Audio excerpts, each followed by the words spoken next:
ਬਲੌਂਗੀ ਦੀ ਏਕਤਾ colony ਵਿਖੇ ਅੱਜ ਸ਼ਿਵ ਮੰਦਰ ਵਿਖੇ ਮੂਰਤੀ ਸਥਾਪਨਾ ਤੇ ਪ੍ਰਾਣ ਪ੍ਰਤਿਸ਼ਠਾ ਦਾ ਪ੍ਰੋਗਰਾਮ ਆਯੋਜਿਤ ਕੀਤਾ ਗਿਆ, ਜਿਸ ਦੇ ਚੱਲਦੇ ਹੋਏ ਕੱਢੀ ਗਈ ਕਲਸ਼ ਯਾਤਰਾ। ਇਸ ਕਲਸ਼ ਯਾਤਰਾ ਦੇ ਵਿੱਚ ਮਹਿਲਾਵਾਂ ਵੱਲੋਂ 100 ਦੇ ਕਰੀਬ ਕਲਸ਼ ਉਠਾ ਕੇ ਮਹਿਲਾਵਾਂ ਨੇ 1 ਤੋਂ 1.5 ਕਿਲੋਮੀਟਰ ਦਾ ਸਫ਼ਰ ਤੈਅ ਕਰਕੇ ਵਾਪਸੀ ਮੰਦਰ 'ਚ ਆ ਕੇ ਇਸ ਕਲਸ਼ ਯਾਤਰਾ ਦਾ ਸਮਾਪਨ ਕੀਤਾ।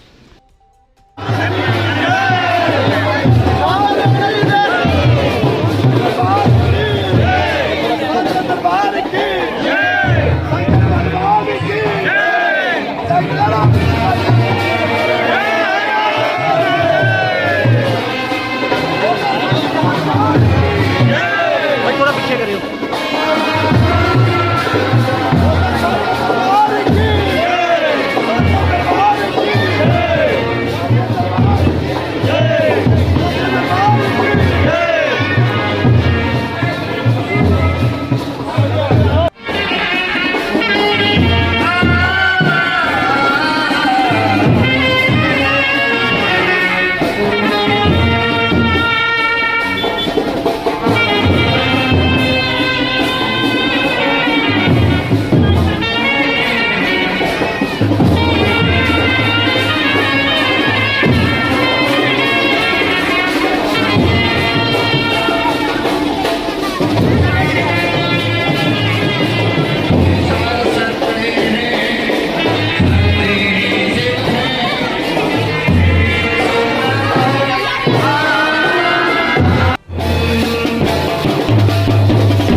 मुझे यहाँ पर ये हुई एकता कॉलोनी। हाँ, मेरा नाम आचार्य तिलकमणि भट्ट है जी। और जो इस शिव मंदिर बलौंगी में यहाँ के जो कार्यकर्ता हैं, इन लोगों ने यहाँ पर जो नई मूर्ति लगेगी माँ शेरावाली की, राधा कृष्ण जी की, काली भैरवनाथ और शनिदेव महाराज की, तो इनको प्राण प्रतिष्ठा करने के लिए यहाँ पर बुलाया गया। और आज से यहाँ पर प्राण प्रतिष्ठा का कार्यक्रम होगा, 3 दिन तक चलेगा जी। आज इन नई मूर्तियों को जिस प्रकार से आज जब इसको खरीदा गया है, तो एक समझो ये पत्थर है अभी, तो आज जब इन ला करके इनके अंदर मंत्रों के द्वारा प्राण प्रतिष्ठा डाली जाएगी।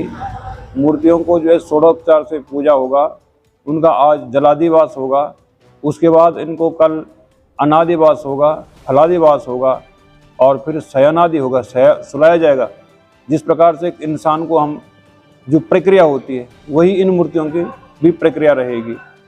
और फिर सोमवार को इनको जागृत करके इनके प्रत्येक अंग पे जो है, जैसे हाथ पैर, चक्षु, आंख, जो भी कान है, इन सब एक एक अंग को प्राण प्रतिष्ठा करके जो है इनको यहाँ पर लगाया जाएगा, ताकि ये भक्तों पर जो है अपनी अपार कृपा बरसाएं और सभी लोगों की मंगल कामना को पूर्ण करें।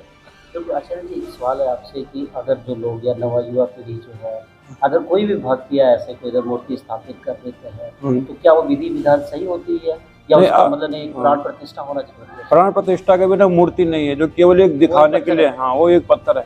जब तक उसमें प्राण प्रतिष्ठा नहीं डालते हैं, तब तक उसका कोई वैल्यू नहीं है। वो केवल एक पत्थर की तरह है, मन को शांत करने के लिए है, वो कोई कार्य नहीं करते, तब तक निष्क्रिय रहती।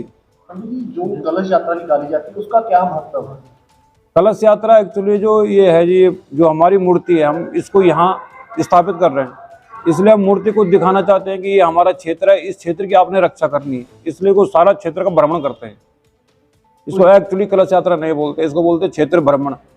जो जैसे नगर खेड़ा, तो ऐसे ही मतलब इन देवी देवताओं को यहाँ पर रखना है, तो समस्त लोक कल्याण के लिए एक तरह से परिक्रमा परिक्रमा है, ये क्षेत्र भ्रमण है, ये जो हमारा क्षेत्र है, मतलब इस क्षेत्र के लोगों को हमें जो है सुखी रखना है, खुशी रखनी है, और हम लोगों को आपने जो है रक्षा करनी है, ये दिखाते हैं। एक लकीर बना दी लकीर बना दी वहाँ, ताकि वो सुरक्षा कवच बन जाए। हाँ बिल्कुल, हाँ, इसलिए घुमाते हैं, ये है। पंडित जैसे मूर्ति है, मूर्ति हम घर पे भी रखी, वहाँ भी प्राण प्रतिष्ठा करें, तो हाँ। से जो मंदिर में नियम रहते हैं मूर्ति की पूजा के, वैसे ही घर में भी करने पड़ते देखो, मूर्ति घर में तो मतलब प्राण प्रतिष्ठा दो प्रकार की होती है, एक तो होती है चल और एक होती है अचल।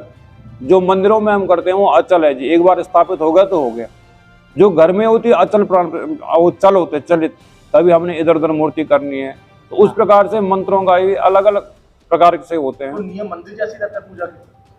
घर में तो थोड़ा कम होता है क्योंकि गृहस्थ जीवन है जी, तो उसमें हम अपने मन से थोड़ा कम कर सकते हैं, लेकिन मंदिरों में प्रॉपर होना चाहिए, क्योंकि भगवान का घर है, तो यहाँ वही काम होना चाहिए। जो प्राण प्रतिष्ठा है ये कम से कम समय 3 दिन का होता है? कम से कम, हाँ। नहीं, फर्क उसमें ये होता है, इसका जो वास होता है ना मूर्तियों का, जैसे माना सबसे पहले हमने जलवास कर दिया जी, एक एक दिन के लिए करते हैं, कल उनको फिर जगा लिया, जल में से उठा लिया, स्नान करवाना जैसे, उसके बाद कल जो है इनकी फिर सेवा कर दी, फिर अन्न में डाल दिया, खाना खिला लिया, फिर भोजन बना लिया इनके लिए, फिर कपड़े इनको डालवा दिए, फिर इनको सुला दिया। एक एक दिन के लिए 5 दिन भी चल सकता है जी प्रोग्राम। तो कम से कम 3 दिन, कम से कम 3 दिन के लिए होनी चाहिए। और इसका मतलब कितना फलदायक होता है, अगर जो लोग भक्त लोग लगे होते हैं, मंदिर कमेटियां जो ये इस तरह का काम करवाती है, आपको कितना लगता है उनको कितना फलवंती है? इसका तो 100% फल है। जैसे इसका प्रॉपर तरीके से प्राण प्रतिष्ठा हो गई है तो मूर्ति सामने बोलने लगते हैं, इनके अंदर प्राण चलने लगते हैं।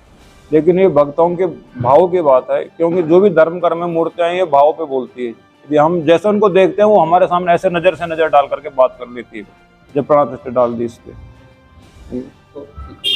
तो जो यहाँ पर आप मूर्ति प्राण प्रतिष्ठा के लिए पहुँचे हैं और आपने 3 दिन का कार्यक्रम करना है, तो वो क्या समय जो होता है उसका थोड़ा समय बताएंगे कि ये मतलब अगर भक्तजन आना चाहते हैं, पार्टिसिपेट करना चाहते हैं, तो समय क्या होगा? समय तो यहाँ पर सुबह 7 बजे से और 1 बजे तक यही कार्यक्रम चलता रहेगा जी, सुबह से। मतलब इसमें तो ये है कि 33 कोटि के देवी देवताओं को यहाँ पर आह्वान किया गया है। यहाँ पर सर्वतोभद्र मंडल की स्थापना की गई है, 64 योग 49 भैरव ये सब बनाए गए, नवग्रह विधि बनाई गई है, कलश देवता में 33 कोटि के देवताओं को सबको बुलाया गया है।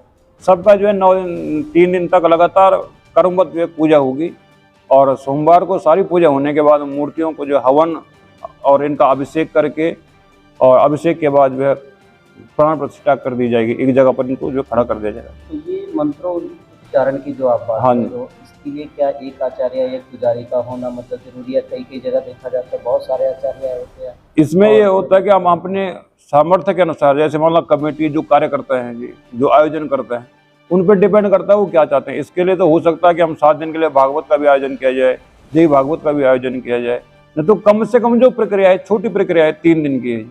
और इसके लिए आप जितना ज़्यादा आचार्य हो जाए उतना अच्छा है, क्योंकि मंत्र अनेक हैं, लेकिन जो अब इसमें केवल मूल मंत्र होंगे, केवल हमने प्राण प्रतिष्ठा तक करना है।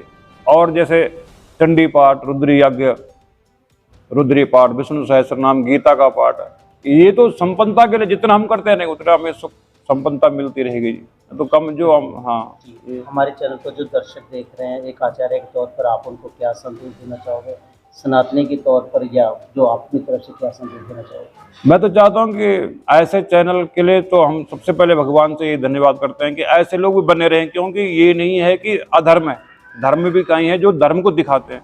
क्योंकि आज के टाइम पे, आज के युग में हमने देखा कि धर्म के लिए लोग पीछे हट जाते हैं। तो धर्म कहीं ना, धर्म नहीं होगा तो पृथ्वी नहीं हो सकती, धर्म पे पृथ्वी टिकी है, और धर्म ही भगवान है, भगवान कहीं और नहीं है। भगवान का कोई घर नहीं है, भगवान कहते हैं मेरा कोई घर है ही नहीं है, मैं तो अपने भक्तों में ही निवास करता हूँ। मेरा न मैं बैकुंठ में रहता हूँ, न स्वर्ग लोक में रहता हूँ, न पाताल लोक में रहता हूँ, न मूर्तियों के अंदर है। क्योंकि धर्म जहाँ, जिस आत्मा के पास धर्म है, जिसका विवेक जागृत हो गया, उसके पास भगवान जो है नित्य निवास करते हैं। तो मैं इस चैनल के माध्यम से सभी दर्शकों का अभिनंदन करता हूँ, और सभी लोगों से यही प्रार्थना करता हूँ कि आप इसी प्रकार से नित्य निरंतर जितना हो सकता है, हम आपको ये नहीं बोलते हैं कि हम कहीं मंदिर का या मूर्तियों का कोई विरोध नहीं करते, लेकिन सभी सनातन धर्म ये कहता है कि सभी के अंदर भगवान है, प्रत्येक प्राणी के अंदर। सियाराम में सब जग जानी, सब के अंदर राम है। लेकिन आप अपने भाव से, जहां तुम्हारा मन टिक जाए, आपका मन टिके मूर्ति पे तो मूर्ति की पूजा करो, आपका मन टिके कुत्ते में तो कुत्ते की पूजा करो, क्योंकि सनातन धर्म में जितने भी देवी देवता है भगवान ने आज तक जहां भी प्रकट हुए तो गरीबों के पास हुए, भक्तों के पास हुए। नामदेव हुए, उन्होंने कुत्ते में भगवान को प्रकट कर दिया। हमारे भक्त प्रहलाद हुए, उन्होंने खंबे के अंदर भगवान को प्रकट कर दिया। तो भगवान मतलब मूर्ति या ये प्राण प्रतिष्ठा है, मंदिर है, इनको केवल इसलिए बनाया जाता है कि हमारी पहली सीढ़ी है। जो हमारी बुद्धि विकृत हो गई है, विकीर्ण हो गई, हम देख नहीं पाते हैं कैसे हैं भगवान, क्या है भगवान। तो भगवान को देखने के लिए, भगवान को समझने के लिए मूर्तियां हैं। ये 3 प्रकार की पूजाएं बताई गई है। ये सबसे लो है, मतलब अधम पूजा है कि मूर्ति में हमने भगवान को देखना। जब तक हम मूर्ति को पूज रहे हैं, भगवान को मान रहे हैं, तो ये हमारी जो है 3रे नंबर की पूजा है। जिस दिन हमने ये देख लिया कि प्रत्येक साधु में भगवान है, संतों में भगवान है, कोई भी विद्वान है, कोई भी आदमी है, तो ये 2रे नंबर की पूजा है। जिस दिन हमने प्रत्येक जीवात्मा के अंदर भगवान देख लिया, उस दिन हमें मूर्ति की जरूरत नहीं पड़ती, न मंदिरों की जरूरत पड़ती, कहीं भी कोई धार्मिक स्थानों की जरूरत नहीं पड़ती। फिर हमें लगता है कि भगवान हर जगह है, हर किसी आत्मा के अंदर भगवान है, और फिर भगवान हमें ऐसे मिल जाते हैं। फिर भगवान कहीं दूर नहीं है, वो हमारे हृदय में है। भगवान का है कि हरि व्यापक सर्वत्र समाना, और प्रेम तय प्रकट हो ही मैं जाना। मैं प्रेम जो जानता है मैं उसके पास हूँ, प्रत्येक जीवात्मा में वास करता हूँ। ये भगवान की परिभाषा है।